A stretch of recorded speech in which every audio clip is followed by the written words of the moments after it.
कौन ब्रह्मा का पिता है, कौन विष्णु की मां, शंकर का दादा कौन है, हमको दे बता। ये जानने के लिए कृपया सुनिए। जगत गुरु तत्वदर्शी संत रामपाल जी महाराज के अमृत वचन सर्व पवित्र धर्मों के पवित्र शास्त्रों के आधार पर। राजा राम की कार उलंगी, सीता लंक मंदारी। राजा राम की कार उलंगी, सीता लंक मंदारी। सेतु बंधा जब से ना उतरी, चढ़ गए कदम 18। मन तू पावेगा अपना किया रे, भोगेगा अपना किया रे। मन तू पावेगा अपना, भोगेगा अपना। लंका तोड़ लंका रे तोड़ी, महारावण से मारे। लंका तोड़ लंका रे तोड़ी, महारावण से मारे। 10 मस्तक रावण के काटे, विभीषण को राज दिया रे। मन तू पावेगा अपना किया रे, भोग। मन तू पावेगा अपना किया रे, भोग। प्रहलाद तेज परवान करी है, दर नरसिंह अवतारे। प्रहलाद तेज परवान करी है, दर नरसिंह अवतारे। दीन दयाल दया कर उतरे, टरना खुशी उधर गदारे। मन तू पावेगा अपना किया रे, भोगेगा। मन तू पावेगा अपना किया रे, भोगेगा। हा हा हु बंदे होते, तोलत है बलवारे। हा हा हु बंदे होते, तोलत है बलवारे। गज और गराब ने भवसागर, 10 से अधिकारे। मन तो पावेगा अपना किया रे, भोगेगा। मन तू पावेगा अपना किया रे, भोगेगा। श्वास घटा बलहीन भया, जब खेच लिया मझधारे।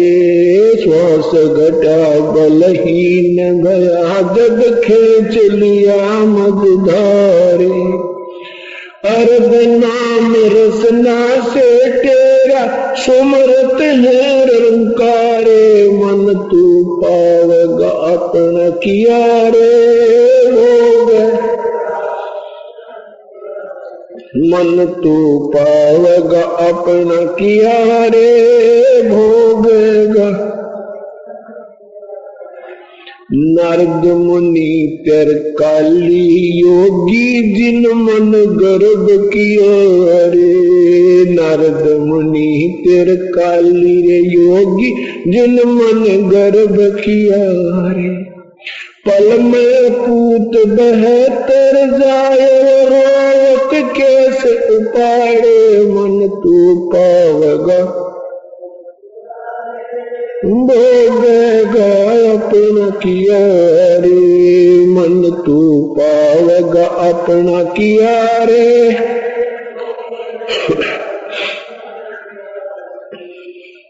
कृष्ण गुरु दुर्वासा रे होते 56 कोट संगारे।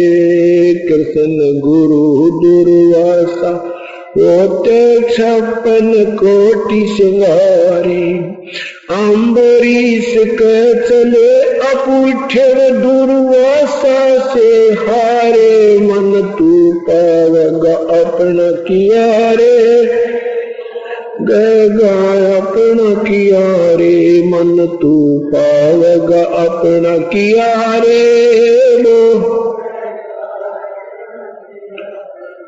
दुर्योधन और दुशासन को द्रौपदी चीर उतारे दुर्योधन और दुशासन को द्रौपदी चीर उतारे अंधे को पीन गई थी वो बद के अंत अपारे मन तू पावेगा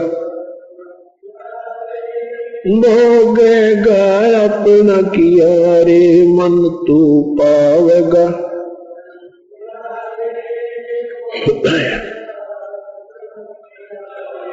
भीष्म पिता और द्रोणाचार्य ये कर्ण से बाणों मारे भीष्म पिता और द्रोणाचार्य कर्ण से बाणों मारे महाभारत में टटीरी के राखे व घंटा टूट पड़ा रे मन तो पावेगा अपना किया रे मन तू पावेगा अपना किया रे भोगेगा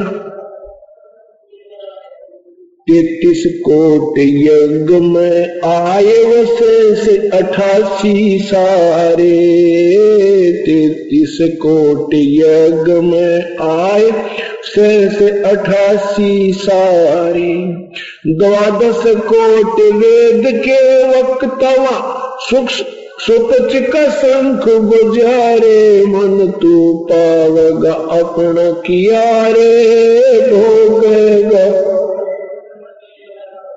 मन तू पावेगा अपना किया रे भोगेगा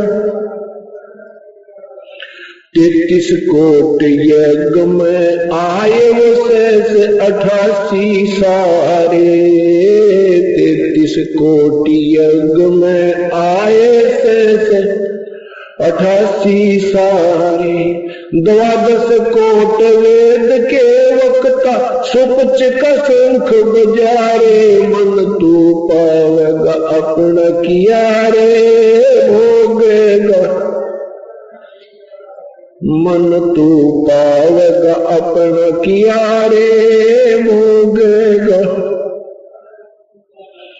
चमरा कनक जनेऊ काढ़ा ये विपर पंडित सब हारे चमरा कनक जनेऊ काढ़ा विपर पंडित सब हारे जो लहे के घर बालद आई वो केसों से बन जा रे मन तू पावेगा अपना किया रे भोगेगा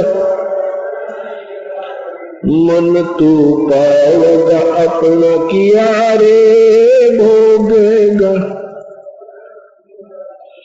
मीराबाई को मारन लागे जहर का प्याला प्यारे मीराबाई को मारन लागे जहर का प्याला प्यारे पीवत ही अमर तो लाग्या हो गया सर्द ही यारे मन तू पावेगा अपना किया रे भोगेगा मन तू पावेगा अपना किया रे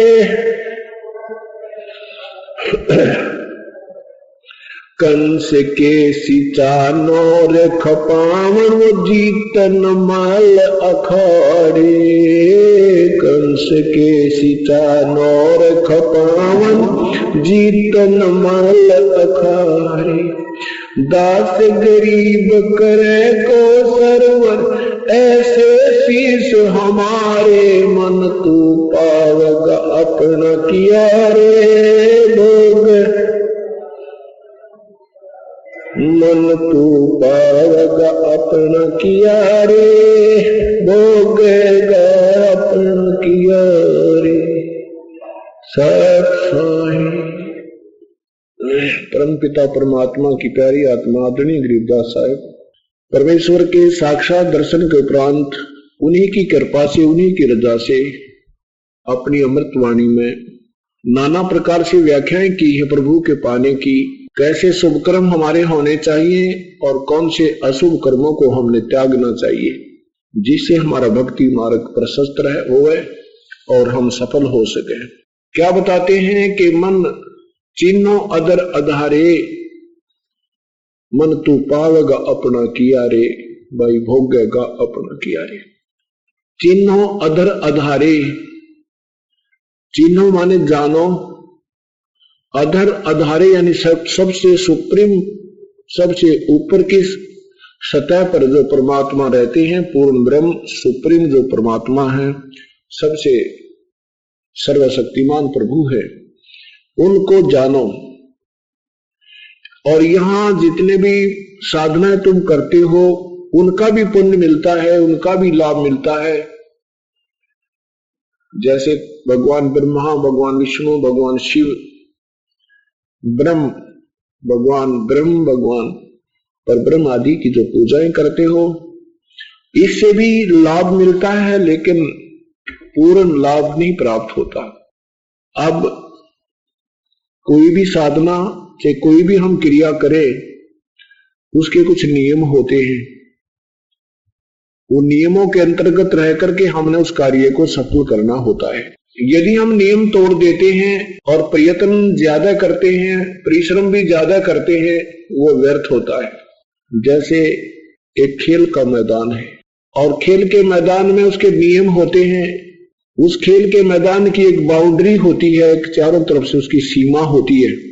उस बाउंड्री उस सीमा के अंतर्गत ही खिलाड़ियों को खेलना भी होता है और जो फाउल पॉइंट होते हैं उनसे सावधान भी होना होता है और विजयी भी होना होता है। इसी प्रकार परमात्मा के पाने का, सतभक्ति सफल करने का एक नियम है, एक संविधान है। उस संविधान के नियम, उनकी शाखाएं, धाराएं वो आपको बताई जाती हैं सत्संग के अंदर और उसके अंतर्गत आपने खेलना होता है। उससे फाउल हो जाने के बाद आपको फाउल माना जाएगा, आपका भक्ति मार्ग रुक जाएगा। अब जैसे बच्चा खेल के मैदान में ठीक खेला नहीं, वहां से निष्कासित हो गया, तो फिर वो बाहर खेल रहा है, कबड्डी कबड्डी करता हुआ मनमाने 10 किलों के अंदर से घूम रहा है। वो प्रयत्न भी ज्यादा करता नजर आ रहा है, परिश्रम भी ज्यादा नजर आ रहा है और दौड़ता भी खूब नजर आ रहा है, लेकिन उसकी वो क्रिया विफल है। उसने जहां खेलना था वहां से तो फाउल हो गया और फिर बाहर कबड्डी कबड्डी करा, वो दुनिया को एक रिझा रहा है, वो अनजान है या नशे के अंदर है। ऐसे ही जब हम गुरु मर्यादा से गिर जाते हैं, बेशक से हम ज्यादा भक्ति भी करते नजर आवे, कि हम ज्यादा कहीं दान पुण्य भी कर रहे होंगे, लेकिन वो व्यर्थ होगा।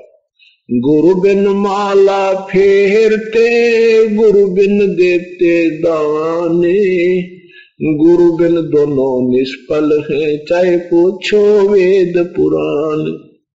गुरु के बिना कोई भी पूजा या साधना हम करते हैं वो विफल होती है। क्या बताते हैं कबीर, राम कृष्ण से कौन बड़ो, उन्हों भी गुरु कीने, 3 लोक के वे धनी, ही गुरु आगे अधीन। अब हम परमात्मा हमें यही के उदाहरण देकर समझाना चाहते हैं कि आप श्री राम श्री कृष्ण से बड़ा किसी को नहीं मानते। श्री राम और श्री कृष्ण जी ने भी गुरु बनाए थे। श्री रामचंद्र जी ने श्री वशिष्ठ मुनि महाराज जी से दीक्षा ली थी, उपदेश लिया था, और श्री कृष्ण जी ने, श्री कृष्ण भगवान ने श्री दुर्वासा जी ऋषि से उपदेश लिया था, नाम लिया था, वो उनके गुरुदेव थे। भगवान श्री कृष्ण जी के आपने संदीपनी भी गुरुदेव सुने हैं। संदीपनी जी उनके अक्षर ज्ञान के गुरुदेव थे और श्री दुर्वासा जी उनके आध्यात्मिक मार्ग के गुरुदेव थे। मर्यादा के अंदर रहते हुए जो दान किए जाते हैं उनका बहुत लाभ होता है। पहले गुरुकुल हुआ करते थे, गुरुकुल और कुल गुरु एक ही चीज है। कुल गुरु वो होते थे जैसे एक खानदान के, एक समूह के एक धार्मिक गुरु होते थे, और उसी को गुरुकुल भी कह सकते हैं। गुरुकुल को फिर एक पाठशाला का रूप धारण कर लिया। गुरुकुल, गुरुदेव जो मार्गदर्शन करता है एक समुदाय को, तो उस गुरुकुल के अंदर गुरु लोग हुआ करते थे। और गुरु लोग जो है वो बचपन से ही बच्चे के अंदर धार्मिकता कूट कर भर दिया करते थे, क्योंकि वो ऋषिजन परमात्मा के जानकार होते थे, संविधान से परिचित होते थे कि जैसा भी कोई कर्म करेगा उसको उसका फल भोगना पड़ता है। और ऋषियों ने वेदों को पढ़ा, वेदों के अंदर यही निर्णय दिया गया है, वेदों को अनजानपने से निष्कर्ष निकाला है इन्होंने। वैसे वेदों में बिल्कुल स्पष्ट लिखा है कि कोई परमात्मा और है, उसका नाम कबीर है, वो सशरीर है, और उसकी भक्ति करने से जीव के सब पाप भी विनाश हो जाते हैं और पूर्ण मोक्ष प्राप्त होता है। फिर जन्म और मृत्यु उस प्राणी की कभी नहीं होती। लेकिन वेदों के निष्कर्ष निकालने वाले अपने ही एक दूसरे से भी आपे निष्कर्ष निकाल लिया इन्होंने। क्या निकाल लिया कि किया हुआ कर्म तो भोगना ही पड़ता है। और ब्रह्म को सुप्रीम पावर बता दिया, ब्रह्म सर्वशक्तिमान है। ब्रह्म सर्वशक्तिमान नहीं है, पर ब्रह्म दूसरे नंबर का प्रभु है और पूर्ण ब्रह्म ये तीसरे नंबर का, अर्थात ये सर्वशक्तिमान पूर्ण परमात्मा है। तो जो गुरु लोग हुआ करते थे उन्होंने अपने हिसाब से जो भी वेदों में का निष्कर्ष निकाला, वेदों का जो निष्कर्ष निकाला कि जैसे कर्म करेगा वो तो भोगने पड़ेंगे, यही पवित्र गीता जी का निर्णय इन्होंने निकाला। लेकिन गीता जी में ऐसा नहीं है। और इन्होंने निकाला क्या निष्कर्ष है कि जैसे कर्म प्राणी करेगा वो भोगने पड़ते हैं और जन्म मृत्यु कभी समाप्त नहीं होती, ये जन्म और मृत्यु सदा बनी रहेगी। ऐसा भी वेदों में नहीं है, ऐसा भी पवित्र गीता जी में नहीं है। हाँ, उसमें ज्ञान के हर सतिथि है। जैसे ब्रह्म अपना ज्ञान दे रहा है कि अर्जुन, पवित्र गीता जी में लिखा कि अर्जुन इन तीनों गुणों, रजगुण ब्रह्मा, सतगुण विष्णु, तमगुण शिव जी की भक्ति से, न तो इन तीनों गुणों की भक्ति तो मूर्ख लोग करते हैं, और राक्षस स्वभाव को धारण किए हुए मनुष्यों में नीच दुष्कर्म करने वाले ये मेरी साधना भी नहीं करते। अपनी साधना को फिर बताते हुए कहते हैं कि मेरी साधना भी अनुत्तम है, उत्तम नहीं है। फिर बताया कि 5वें अध्याय के चौथे अध्याय के 5वें श्लोक में कि अर्जुन तेरे और मेरे बहुत जन्म हो चुके हैं, तू ही जानता मैं जानता हूं। फिर 15वें अध्याय के पवित्र गीता जी के 15वें अध्याय के चौथे श्लोक में कहा कि अर्जुन जब तुझे तत्वदर्शी संत मिल जावे, वो तत्वदर्शी संत फिर आपको वास्तविकता बताएगा किस परमात्मा की कितनी सच्चाई है, उसके आधार से फिर भक्ति करना, उसके बाद उस परम पद परमेश्वर को भली भांति खोजना चाहिए, जिसमें गए हुए प्राणी फिर दोबारा जन्म मृत्यु में प्राप्त नहीं होते। और फिर मैं भी उसी की पूजा करता हूं। गीता बोलने वाला ब्रह्म श्री कृष्ण जी में प्रवेश करके बोल रहा है और कह रहा है कि मैं भी उसी की पूजा करता हूं और फिर उसी की पूजा करनी चाहिए। 18वें अध्याय के 62वें श्लोक में लिखा कि अर्जुन तो सर्वभाव से उस परमेश्वर की शरण में जा, जिसकी कृपा से तू परम शांति और शाश्वत स्थान को प्राप्त होगा। अपनी पूजा को अनुत्तम बताते हैं, उस परमात्मा की भक्ति से परम शांति और सदा के लिए मोक्ष का वो धाम बताया। वो परमात्मा कौन है उसके लिए लिखा 4थे अध्याय के 34वें श्लोक में पवित्र गीता जी में कि उस परमात्मा के तत्व ज्ञान को जानने के लिए तत्वदर्शी संतों की तलाश कर और फिर जैसे वो मार्गदर्शन करें भाई वैसे कर लेना, नहीं तो मेरी शरण में रहेगा तो जन्म मृत्यु सदा बनी रहेगी, तेरी भी और मेरी भी। और यही गीता जी के, यही पवित्र वेदों में वर्णन है। वो परमात्मा कोई और है, उसकी साधना को मैं नहीं जानता, वेद बोलने वाला प्रभु कहता है। वो तो कोई तत्वदर्शी संत आपको मार्गदर्शन करेगा। इस निष्कर्ष से उन्होंने क्या निकाला कि जैसे भी कर्म करेगा वो तो भोगना ही पड़ेगा, क्योंकि ऋषियों ने ओम नाम की के जाप से बहुत साधनाएं की, हजारों वर्षों तक बैठे रहे, उनसे सिद्धियां आ गई, आकाश में उड़ जाना, जल पर ऐसे चलना जैसे थल पर चलते हैं। लेकिन जब कर्म का दंड उन ऋषियों पर भी आया, उनको भी भोगना पड़ा। इसलिए महर्षियों ने ये अपना निष्कर्ष निकाल दिया, अपनी सोच के उपनिषद शास्त्र बना दिए कि किया हुआ कर्म तो प्राणी को भोगना ही पड़ता है। या परमात्मा भी इन्हीं तक के लेवल की ज्ञान में का वर्णन दे रहे हैं गरीबदास महाराज कि मन तू पावेगा अपना किया रे, भोगेगा अपना किया। किस किस ने जैसे जैसे कर्म किए उनका फल उनको अवश्य मिला है, लेकिन पूर्ण परमात्मा के चरणों में आने के बाद फिर भी किया हुआ कर्म मिलेगा, लेकिन जो पाप कर्मों का फल नहीं मिलेगा, वो पाप कर्मों को विनाश कर देता है। परमेश्वर पूर्ण ब्रह्म है। आज प्रसंग चल रहा है कि गुरु बिन माला फेरते, गुरु बिन देते दान, गुरु बिन दोनों निष्फल हैं, चाहे पूछो वेद पुराण। फिर परमात्मा कहते हैं देते को हर देते हैं जहां तहां से आने, नहीं दिया फिर मांगते फिरियो, परमेश्वर सुने ना कहानी। चिड़ी चोंच भर ले गई, नदी न घटो नीरी, दान दिए धन घट नहीं, कह रहे साहिब कबीर। अब दान देने से धन नहीं कम होता, पर कैसे देने से? पूर्ण संत के शरण में आने के उपरांत और फिर मर्यादावत में रहते हुए जो दान धर्म या सीमन सेवा की भजन किया जाता है वो हमारा प्रफुल्लित होता है। अब एक तरफ तो प्रसंग उठता है कि भी दिया हुआ कह रहे हो पावेगा अपना किया रे, भोगेगा अपना किया रे। दूसरी तरफ कह रहे हो कि गुरु बिन माला फेरते, गुरु बिन देते दान, गुरु बिन दोनों निष्फल हैं, तो पूछो वेद पुराण। फिर वैसे जो हम कर रहे हैं कर्म वो तो विफल भी बता रहे हैं, फिर दूसरी तरफ कह रहे हैं इनका फल अवश्य मिलेगा।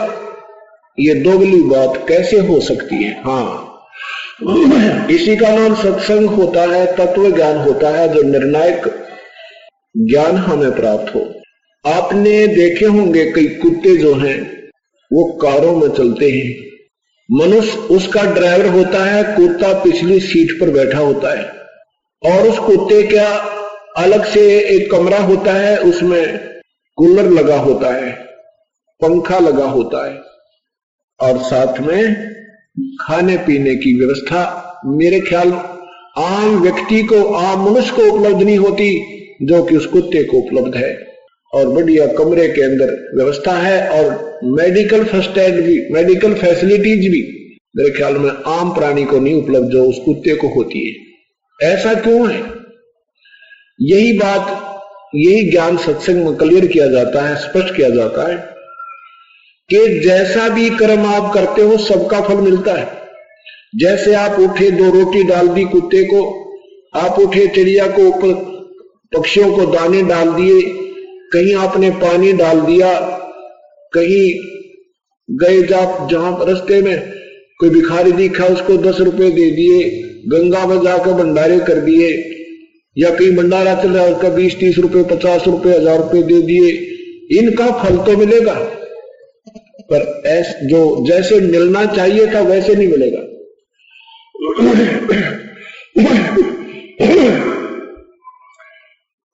अब जो वो कुत्ता है कार में घूम रहा है, पहले मनुष्य जन्म में उसने दान तो खूब किया, और उस दान का, उस धर्म का उसको प्रतिफल भी खूब मिला, लेकिन वो मर्यादावत नहीं किया उस नादान ने। परम संत के माध्यम से विधिवत मर्यादा में रहकर नहीं किया। भंडारे भी लाए होंगे कि तो भंडारों में चल रहे, जैसे खाना कहीं चल रहा है, भंडारा हो रहा है, वहां जाकर 1000-2000 रुपए दे दिए होंगे, कोई बोरी आटे की भी दे दी होगी, घी का पीपा भी दे दिया होगा, और पक्षियों को दाने भी डाले होंगे। अब उन सबका पुण्य तो मिल गया उसको, उस पुण्य का प्रतिफल तो मिल गया, लेकिन मनुष्य जन्म ना मिला। अगर वो नादान आत्मा पूर्ण संत के माध्यम से गुरु मर्यादा में रहते हुए और ये साधना ठीक करता तो वो मनुष्य जन्म भी मिलता और वो सुविधा भी मिलती, जो गाड़ी भी मिलती, जो आज उसको कमरा भी मिला, अलग से वो कमरा भी मिलता, एसी भी मिलता और ड्राइवर भी मिलता, और हो सकता है उस नादान आत्मा को फिर कोई संत भी मिल जाता और वो अपना आगे का कल्याण भी करवा जाता। लेकिन अब क्या मिलेगा उसको? केवल किया हुआ फल वो खा पी कर अब तो उस एसी रूम में और सारी सुविधाएं को उपलब्ध करता हुआ जीवन जी रहा है। इसमें अपने सारे भोग न भोग कर और फिर बनेगा सुअर। अब सुअर में क्या फैसिलिटी होगी इसको? कुछ नहीं हो सकती। और फिर बनेगा गधा। वो 84 लाख के कुएं में गिर गया, अब रेट की तरह घूम घाम के फिर कभी मनुष्य शरीर मिलेगा, फिर देखी जा क्या होगा। तो ये सत्संग के अंदर ज्ञान कराया जाता है कि गुरु बिन माला फेरते, गुरु बिन देते गाने, गुरु बिन दोनों निष्फल हैं, चाहे ओछो वेद पुराने। फिर यहां बताते हैं, अब देखो गुरु तीन लोग के भी, भगवानों के भी मार्गदर्शक संत हैं, उनके द्वारा भी किया हुआ जो पुण्य है, उन गुरुओं के माध्यम से भी जो दान और पुण्य सिमरण करते हैं, उनका भी फल ज्यों का त्यों मिलेगा। उसमें भी जरूरी नहीं है कि मनुष्य शरीर मिल जाए आपको आगे, नहीं, उसमें जैसा भी आपने दान किया है उसका फल अवश्य मिल जाएगा। लेकिन सभी कर्म भोगने होंगे, पुण्य भी और पाप भी। केवल पूर्ण परमात्मा के परम संत जो समय अनुसार सदियों के उपरांत एक ही होता है, उनके माध्यम से किया हुआ पुण्य, दान, भजन, जैसे वो बताए ऐसे उस वास्तविक मंत्र की साधना से आपको पुण्यों का लाभ मिलेगा, पाप आपके विनाश हो जाएंगे। और अच्छी साधना और लगन, सतभक्ति, परमात्मा पाने की आप में तड़प हो गई तो आपकी यहां से पूर्ण रूप से मुक्ति भी हो जाएगी। नहीं तो मनुष्य जीवन ही सीधा होगा, इसमें कोई शंका नहीं। आप मर्यादावत लगे रहना। और एक नहीं, इस सत साधना ने का जिसने 2-4 वर्ष भी साधना कर ली, मनमाना 100 मनुष्य जीवन आपके लगातार हो जाएंगे। लेकिन ये भी पेंडिंग काम रह जाएगा, ये भी लंबी बात बढ़ेगी। अब मान लीजिए हमारे 100 मनुष्य जीवन भी हो गए और 100 मनुष्य जीवनों में कोई संत हमारे को मिला नहीं पूर्ण, वो 100 जीवन भी खत्म हो जाएंगे और फिर 84 लाख योनियों के चक्कर में हम आ जाएंगे। इन बातों को बहुत ध्यान से सुनना और बहुत गहराई से विचार करना, क्योंकि ये तत्व ज्ञान हमें मिला नहीं था।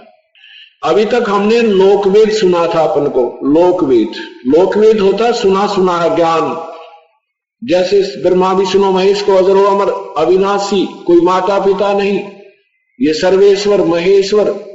लेकिन ये लोकवेद था, ये वास्तविक ज्ञान नहीं था, क्योंकि इनकी हिस्ट्री शीट, इन भगवानों के जीवन चरित्र बता रहे हैं कि नासवान है, इनके माता पिता हैं और एक ब्रह्मा मरता है, 7 ब्रह्मा की मृत्यु के उपरांत एक श्री विष्णु की मृत्यु होती है और 7 श्री विष्णु की मृत्यु के बाद एक भगवान शिव की मृत्यु होती है।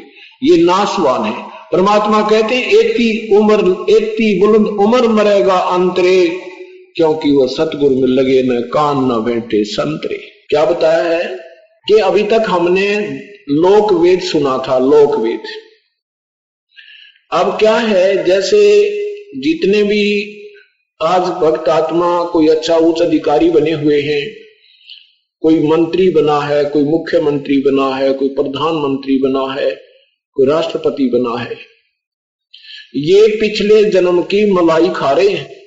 ये पिछले जन्म जन्मांतर के पुण्य इन्हें प्राप्त हैं और ये आज उनको मिले हुए हैं। और वो लोग ये समझ रहे हैं कि जो साधना हम वर्तमान में कर रहे हैं, चाहे वो किसी मजहब में पुण्यात्मा का जन्म है, उसमें कोई ना कोई धार्मिकता का सहारा लिया हुआ है, तो वो ये सोच रहे हैं कि जो साधना हम कर रहे हैं ये हमें लाभ दे रही है। नहीं, वो तो आपकी पिछले जन्म का जो संस्कार प्रारब्ध है वो चल रहा है। और जब तक सही साधना नहीं मिलेगी, उस पहले वाली साधना से आपको सुख है तो सुख होता रहेगा, और जब कष्ट आएगा तो कोई प्रोटेक्शन नहीं हो पाएगा। ये तो वेद में लिखा है कि जैसे एक बसंत ऋतु होती है, बसंत ऋतु, ऋग्वेद मंडल नंबर 10 सूक्त नंबर 90 में लिखा है कि जैसे बसंत ऋतु होती है, बसंत ऋतु में ना गर्मी ज्यादा होती है ना सर्दी ज्यादा होती है। उस बसंत ऋतु में चाहे इंसान बाहर सोए, चाहे कहीं बैठा रहे, बिल्कुल जंगल में, मैदान में, और वहीं सोए, वहीं घूमता फिरता रहे, उसी में अपना ठाठ करे। यूं सोचे दूसरा कोई मकान बना रहा है, उसको कहे भी तू मकान बना ले, तो वो सोचे कि क्या फायदा मकान बनाने में, मुझे तो मौज हो रही है, कोई दिक्कत आ नहीं रही, क्योंकि अभी वो बसंत ऋतु चल रही थी। और फिर आएगी गर्मी या अचानक आएगी आंधी, ऊपर तो पड़े ओले गिरे और साथ में वर्षा जोर की आ जाए, फिर पता लगेगा उस भाई ने कि क्या आवश्यकता थी मकान की। अब हमारे जो शुभ कर्म चल रहे हैं, जिन पुण्यात्माओं के, उन्होंने कोई आवश्यकता भगवान की महसूस नहीं हो रही, क्योंकि उनके जीवन की उस शुभ कर्मों रूपी वह बसंत ऋतु चल रही है। और जब ये दुख रूपी ग्रीष्म ऋतु आएगी और वो ओले गिरेंगे और शीत आवेगी, वो शीत लहर चलेगी, तब पता चलेगा मकान बनाने से और ये सर्दी और गर्मी के प्रबंध करना क्यों आवश्यक था। उस समय फिर कुछ बना नहीं, फिर तो वो पहाड़ टूट ही जाएगा। इसलिए जब तक हमारे पुण्य चल रहे हैं तब तक तो इंसान नु सोचे भाई क्या फर्क पड़ता है, करते तो हम भक्ति हम जैसा कर रहे हैं, लेकिन जैसी भक्ति हम कर रहे हैं ये कोई प्रमाण नहीं है। ये प्रमाणित नहीं है क्योंकि अपनी पवित्र शास्त्र इसका संकेत नहीं कर रहे। पवित्र गीता जी अध्याय नंबर 16 मंत्र नंबर 23-24 में लिखा कि अर्जुन जो शास्त्र विधि को त्याग कर मनमानी पूजा करते हैं, उनको न तो कोई सुख होए, ना उनकी गति होए, और ना ही उनको कोई कार्य सिद्ध होए, अर्थात यूजलेस, बिल्कुल व्यर्थ। इसलिए अर्जुन तेरे लिए करते और अकर्तों की व्यवस्था में जो भक्ति मार्ग के कर्म करने चाहिए और ना करने चाहिए उनके लिए शास्त्र प्रमाण है, अन्य की बात मत मानना। अब आपने सुना होगा कि द्रौपदी का जो चीर हरण हो रहा था और उसको भगवान ने बढ़ा दिया था, अब ये कुछ ऐसी स्थिति आ गई। अब जो वर्तमान में ज्ञान चल रहा है, वर्तमान में जो दंत कथा लोकवेद हमने सुनने को मिल रहा है, अब जैसे सत्यार प्रकाश नामक एक शास्त्र है और महर्षि दयानंद सरस्वती जी उनके लेखक है, और उस महापुरुष का इस क्षेत्र में काफी एक सुनी सुनाई महिमा के कारण इतना दबदबा बना हुआ है कि उन्होंने जो ज्ञान दिया वो बिल्कुल बहुत अच्छा है। जैसे उन्होंने कहा है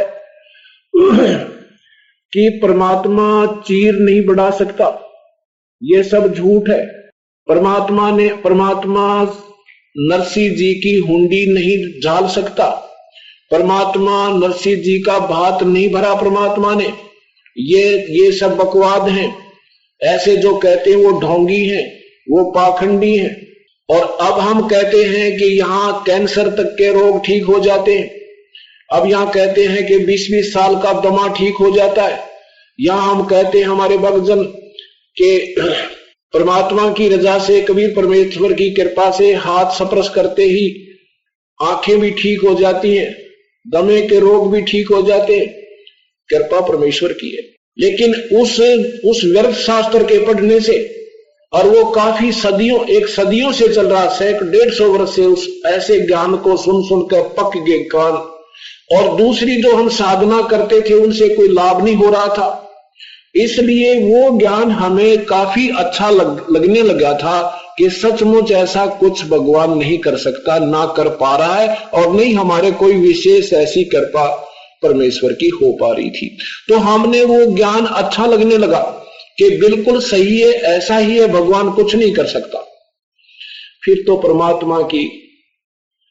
परमात्मा की चाह खत्म हो जाएगी और ये सारा जो है ना मानव समाज नास्तिक हो जाएगा अगर परमात्मा कुछ नहीं कर सकता।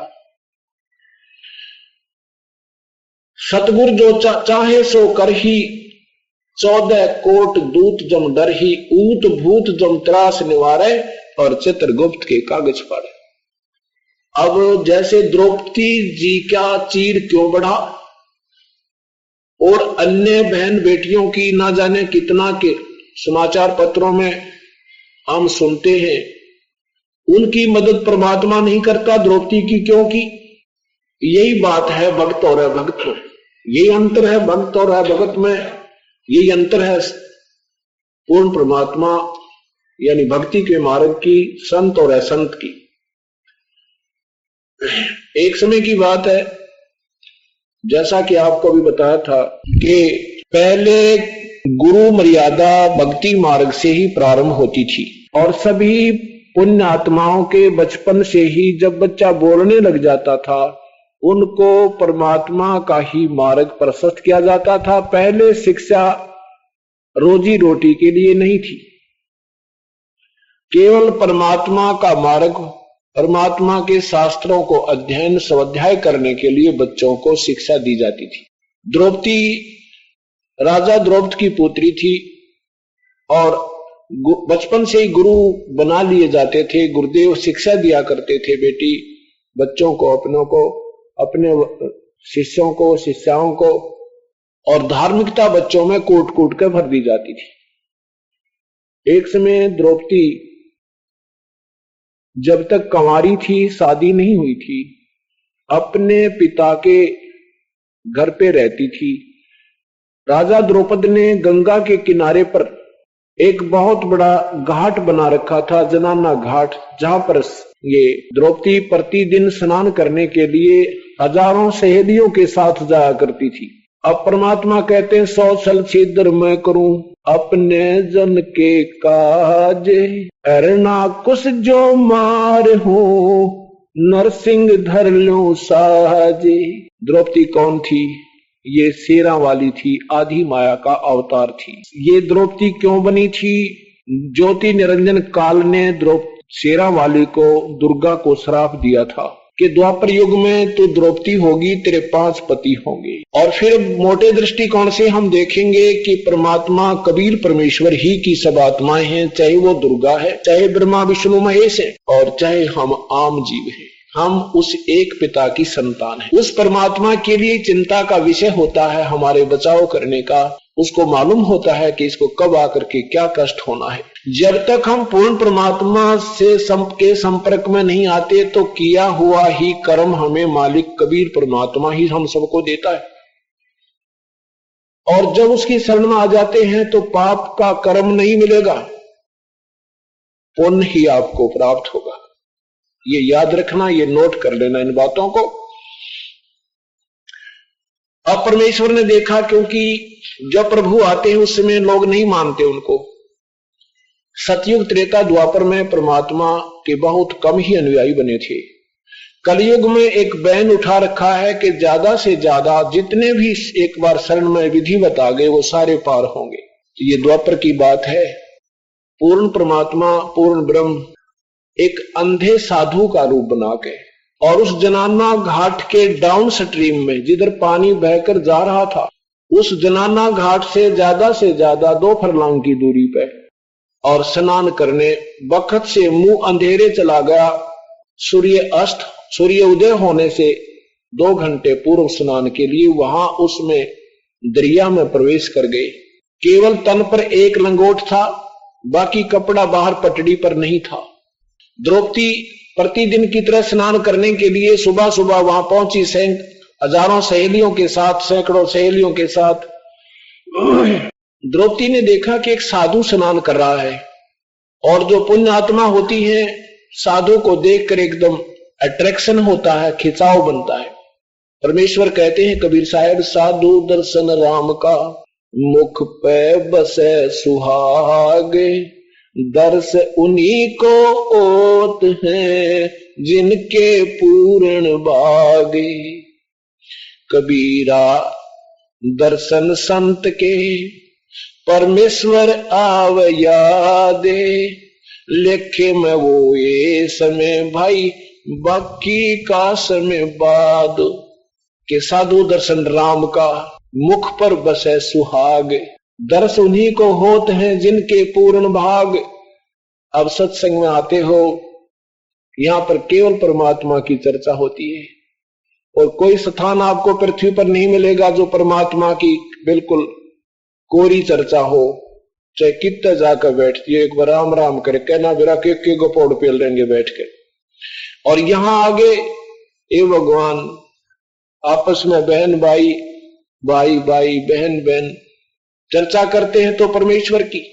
कोई नया बहन भाई आता है तो पुराने भक्तजन अपना कति नौछावर हो जाते हैं, सोचे ना जाने के इसका किस किस प्रकार विश्वास दृढ़ कर दो इस प्यारी आत्मा का कि यहाँ भगवान आए हुए हैं, ये पूर्ण परमात्मा कबीर परमेश्वर है, सारी सृष्टि के रचनहार हैं, ये सर्व सुखदायी है, सब दुखों का निवारण कर सकते हैं।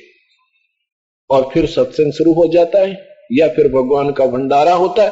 तो यहाँ जो आते हैं वो पूर्ण भागी प्राणी हैं, चाहे वो दुख में आ रहे हैं, चाहे किसी कष्ट के कारण यहाँ पर आए हैं या किसी दोस्त बहन सहेली के कहने से वो आए हैं, किसी भी कारण से आए हैं, वो बहुत ही पुण्यात्मा प्राणी है। तो यहाँ जब साधु नजर आता है तो एकदम अट्रैक्शन होता है। अब वही आस्था हमारी अब भी थी, लेकिन अब संत नहीं रहे। अब तो बस काम चलाओ सरकार हो रही सारी, संत नहीं रहे। संत की वेशभूषा के अंदर असंतों की संख्या असंख्य हो चुकी है। उस समय क्या होता था कि भगवान से डरने वाले होते थे।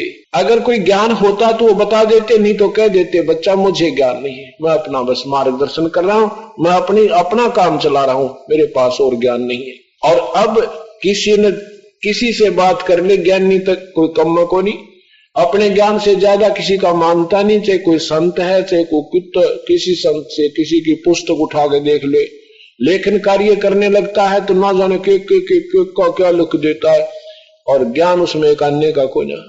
आपने देखे होंगे राधा स्वामी की है भगवान एक गधे पर ना चलो, इतनी पुस्तक से नारी नारी इकट्ठी कर लेना, सारी नाम न्यारे न्यारे हैं, एक गधे पर नहीं चला हुआ है और एक अन्य का ज्ञान नहीं, एक नए पैसे का ज्ञान नहीं। और सत्यार प्रकाश आपको दिखाया पेपरों में पढ़ रहे, राज फिर दिखाऊंगा। ये भगवान इस तरह तो मेरे ख्याल में पहली का कहता है बढ़िया। और महर्षि को आगे इन ऊट पटांग कथाएं बना के अपने अपने सोच के व्यर्थ शास्त्र बनाकर ये महर्षि की पदवी पा गए हमारे भोले भाले पूर्वजों के ऊपर। अब इनकी सब की जो है ना अब सफाई हो जाएगी थोड़े से दिन में, ये सब सामने आ जाएंगे, क्योंकि पहले सारे अशिक्षित थे अपने पूर्वज और ये चातुर लोग गणे थे। शिक्षा संस्कृत पढ़ने का एक ही वर्ग को अधिकार था, दूसरा संस्कृत नहीं पढ़ सकता था। ब्राह्मण, केवल ब्राह्मण लोग ही संस्कृत पढ़ सकते थे और विद्या नहीं ग्रहण कर सकते थे, नहीं पढ़ सकते थे, इसलिए इनका दाव लगा रहा। अब बच्चे तो लेकर बूढ़े तक और नौजवान भाई बहन बेटी सब शिक्षित है, शास्त्र अपने पास है। अब ये सब ठीक हो जाएंगे और एक निर्मल ज्ञान उभर का होगा जो हमारे पवित्र वेदों में वर्णित है, उसी के आधार पर हमने साधना कर। अब द्रौपदी ने देखा कि साधु सुबह सुबह एक संत नजर आया, एक बार मन में आया कि साधु से बात करें, फिर मन में आया कि साधु स्नान कर रहा तुम भी स्नान कर लो, फिर बैठ कर काफी देर बात करेंगे संत से, प्रभु की चर्चा करेंगे। इस उद्देश्य से द्रौपदी स्नान करने के लिए घाट में स्नान करने लग गए। स्नान करते रहे, उछल कूद करते रहे, नहाए धोए, काफी देर लगी, फिर कपड़े चेंज किए। जब बाहर आई तो फिर देखा कि साधु तो अभी पानी के अंदर ही है। वो अंधा महात्मा रूप में परमात्मा वहां प्रवेश थे। देखा कि अभी वो पानी में प्रवेश है, लेकिन महात्मा स्नान नहीं कर रहा, वो कोई वस्तु ढूंढ रहा है। क्या हुआ? या लीला मालिक की। अब वो वैसे तो परमात्मा पूर्ण ब्रह्म थे, वो सतगुरु कबीर साहब थे। अब हम आपको समझाने के लिए एक साधु मानकर चलेंगे। वो अंधा महात्मा थे और वस्तु उनके पास था नहीं, और वो लंगोट भी उनका, ऐसे नहाते समय वो लंगोट भी टूट गया। अर्थात वो संत निवस्त्र हो गए और शर्म के मारे के आसपास लड़कियां नहा रही हैं, शर्म के मारे लीला करते हुए और सीने से ऊपर तक जल में पहुंच गए और ऐसे हाथ मार रहे हैं, ऐसे हाथ मार रहे हैं। अब द्रौपदी ने देखा कि साधु स्नान नहीं कर रहा, कोई वस्तु ढूंढ रहा है। अब उस लड़की ने अपनी दिव्य दृष्टि से देखा कि महात्मा के पास वस्त्र नहीं है, पटरी पर भी वस्त्र नहीं है, और महात्मा निवस्त्र हो गया है। ये शर्म के मारे बाहर नहीं आ रहा, इसलिए गर्दन पानी के अंदर पहुंच गया है। अब द्रौपदी ने सोचा कि ये महात्मा सारा दिन बाहर नहीं निकलेगा क्योंकि अंधा है, हाथ ऐसे मारा, ये तो अंधा है, और सारा दिन ये पानी में गलेगा, और रात को भी अगर निकल भी गया तो इसको वस्त्र नहीं मिलेगा। लड़की ने आव देखा ना ताव देखा, अपनी साड़ी में से राजा की लड़की कितने सुंदर कपड़े पहनती होगी, विचार करना। हम भी अपने बच्चों को स्कूल भेजते हैं, अपने से अच्छे कप वस्त्र पहनाने की चेष्टा करते हैं। राजा की लड़की और कितनी कीमती साड़ी यानी वस्त्र पहनती होगी। उस लड़की ने द्रौपदी ने अपनी साड़ी से एक बिलात का कपड़ा, लगभग 8-9 इंच 10 इंच का कपड़ा, और ऐसे फाड़ा और दरिया में बहा दिया कि हो सकता है महात्मा के हाथ लग जा और ये अपना पर्दे पर बांध के बाहर आ जाए। अब वो नहीं हाथ लगा, दूसरा फिर फाड़ा, फिर डाल दिया, वो भी हाथ नहीं लगा, तीसरा फिर एक हिस्सा, तीसरा फिर फाड़ा, वो डाल दिया, नहीं हाथ लगा। 7-8 ऐसा लिखा परमेश्वर की प्यारी आत्मा गरीबदास साहब ने। ये खराब हो गया, चल नहीं रहा।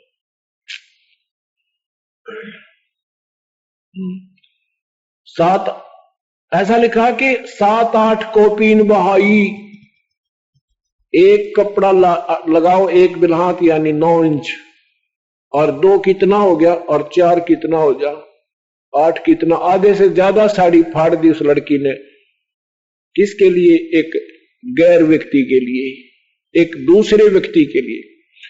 विचार कीजिए कि जैसे आपका बेटा या बेटी छोटी सी आपके साथ है और उसके कोई चोट लग जा गुट्ठे के, और उसको कपड़ा बांधने के लिए हम इधर उधर कपड़े ढूंढा करें, अपना नहीं फाड़ सकते जल्दी से। और वहां उस लड़की ने एक महापुरुष के लिए, एक आम व्यक्ति के लिए, एक अपनी कीमती साड़ी, और आओ देखा ना ताओ देखा, और फाड़ फाड़ कर डाल दी, लेकिन फिर भी हाथ नहीं लगा। अब लड़की निकट इसलिए नहीं जा रही थी क्योंकि महात्मा निवस्त्र है। अब उस लड़की ने विचार किया कि तेरे पाप के तुल्य है, और यदि इसका ये कपड़ा नहीं मिला तो मेरा जीवन जो है ना, साधु भक्त आत्मा के बस की बात नहीं होती, वो अपने शुभ कर्म से पीछे नहीं हटा करता। लड़की ने, द्रौपदी ने सोचा कि मेरे बाप के तुल्य है और इसमें शर्म की क्या बात है। एक लंबी लकड़ी उठाई, एक लंबी लकड़ी उठाई और उसके एक और कपड़ा पाड़ के अपने साड़ी माथे उसके लपेटा दे के, और ऐसे उसके जहां महात्मा जी नहा रहा था ऐसे हाथ मार रहा था, उस हाथ के सामने कर दी और महात्मा का वो कपड़ा हाथ लग गया। हाथ कर लगा तो एकदम पकड़ लिया उसने।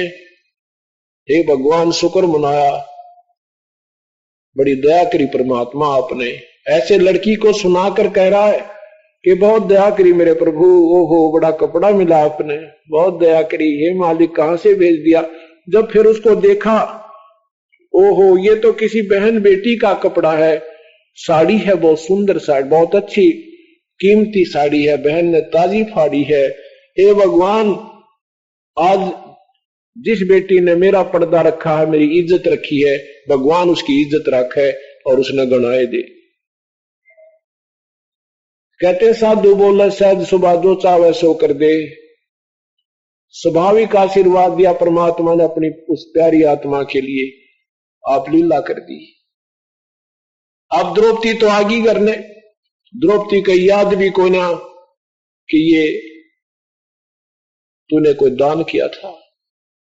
अब बिन इच्छा जो देत है सो दान कहावे, फल चावे नहीं ताश का फिर अमरापुर जावे। वहां द्रौपदी का कोई स्वार्थ नहीं था, वहां ये स्वार्थ नहीं था कि एक पाठ करा दो मेरा न्यू हो जावे, नहीं, वहां परमार्थ था कि ये मनुष्य जीवन का एक भक्त का प्रथम कर्तव्य बनता है, इसे ऐसा है कि सहाय करना। अब द्रौपदी की शादी अर्जुन से हो जाती है, उधर दुर्योधन और दुशासन, दुर्योधन से कहा सुनी द्रौपदी की हो जाती है। पांडवों और कौरवों ने जुआ खेल करके, कौरवों ने, दुर्योधन ने पांडवों से राज भी जीत लिया और द्रौपदी को भी दांव पर लगवा दिया। द्रौपदी को जब दांव पर लगा दिया तो दुशासन से कहा दुर्योधन ने कि ला उस द्रौपदी को पकड़कर और आज सभा में उसको नंगी करूंगा, उसने मुझे ताना मारा था कि अंधों के अंधे होते हैं, आज उसको यहां दिखाएंगे हम अंधे हैं या आंखों वाले हैं। अब द्रौपदी को पकड़ के वहां ले आए। भीष्म पितामह द्रोणाचार्य और कर्ण जैसे योद्धा विराजमान थे। द्रौपदी को विश्वास नहीं हुआ कि तेरी साड़ी उतारेंगे, क्योंकि बांदी ने कह दिया था कि द्रौपदी आज आपको नग्न करेगा दुर्योधन, सभा के अंदर तुझे जुए में जीत लिया है। लेकिन द्रौपदी के मन में यह बात नहीं समाई थी कि ऐसी सभा में और कभी लड़कियों औरत को नंगा कर सकते हैं, जहां पर भीष्म पितामह जैसे महापुरुष विराजमान हैं, कर्ण जैसे बैठे हैं, गुरु द्रोणाचार्य जैसे बैठे हैं और मेरे पांचों पांडव पति बैठे। अगर उनको वहां कोई मेरे तरफ उंगली उठाएंगे तो वहां उनका बहुत ही कुछ बुरा हाल कर देंगे। वहां जाकर क्या देखा कि दुशासन से कहा दुर्योधन ने कि इसका चीर हरण करो, आज इसको निवस्त्र कर दे। दुर्योधन और दुशासन, आज इसको दिखाएंगे हम अंधे हैं या आंखों वाले, हम तो अंधे, हमें दिखाई नहीं देगा और इसको आज निवस्त्र करेंगे। दुशासन खड़ा हुआ। अब द्रौपदी ने सोचा था कि ये होने नहीं देंगे, तेरे पांचों पांडव बैठे हैं, पति बैठे हैं और साथ में ये महापुरुष विराजमान है। लेकिन वो पांचों तो जुए में हार चुके थे, वो तो बंध गए थे वचन में, और वो तीनों महापुरुष भीष्म पितामह, द्रोणाचार्य और कर्ण, ये उस मलिन अन्न को खाकर बुद्धि भ्रष्ट हो गई थी, दुर्योधन के अन्न को खाकर। उन्होंने भी सभा में कुछ नहीं कहा, बोले भी को ना। दुशासन नंगी करने लगा, चीर उतारने लगा और भीष्म पितामह द्रोणाचार्य कर्ण की तरफ याचना करती है कि आप बैठे बैठे देख रहे हो और मेरे साथ ये क्या कर रहे हैं, आप क्यों नहीं बोलते, क्यों नहीं कह रहे। लेकिन नीची गर्दन कर ली। उधर से देखा कि वो पांचों पांडव भी नहीं टस से मस हो रहे हैं, क्योंकि वो जबान से बद्ध थे, वो जबान बद्ध हो चुके थे, वचन बद्ध हो चुके थे, वो हार चुके थे। या परमात्मा कहते हैं कि बंदे से बंदा मिले वो छूटे कौन उपाय, करो बंदगी निर्बंध की पलम देत छुटाई। अब देखो, जब तक ये प्राणी अपनी हिम्मत और अपने रिश्तेदारों पे और अपने ही संसारिक व्यवस्थाओं को अपना मानकर इसको प्रआश्रित है, तब तक परमात्मा मदद नहीं करता।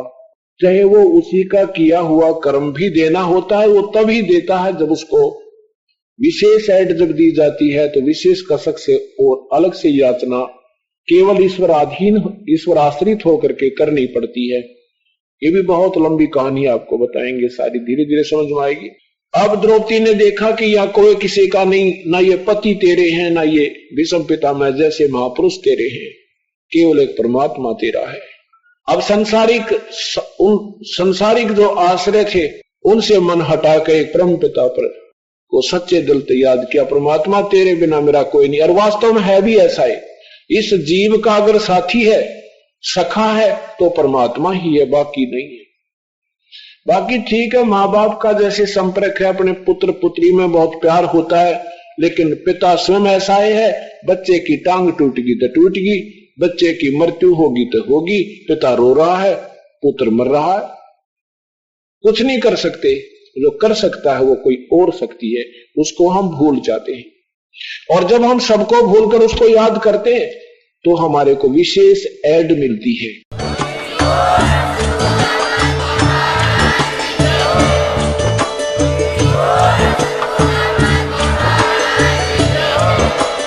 आप सुन रहे थे जगत गुरु तत्वदर्शी संत रामपाल जी महाराज जी के मंगल प्रवचन। अधिक जानकारी के लिए विजिट कीजिए हमारी वेबसाइट www.jagatgururampalji.org। संत रामपाल जी महाराज जी के शुभ आशीर्वाद से पूरे विश्व भर में 500 से भी ज्यादा नाम दीक्षा केंद्र हैं, जिन पर संत रामपाल जी महाराज जी द्वारा ऑनलाइन निशुल्क नाम दीक्षा दी जा रही है। अपने नजदीकी नाम दीक्षा केंद्र का पता करने के लिए संपर्क करें 8222880541।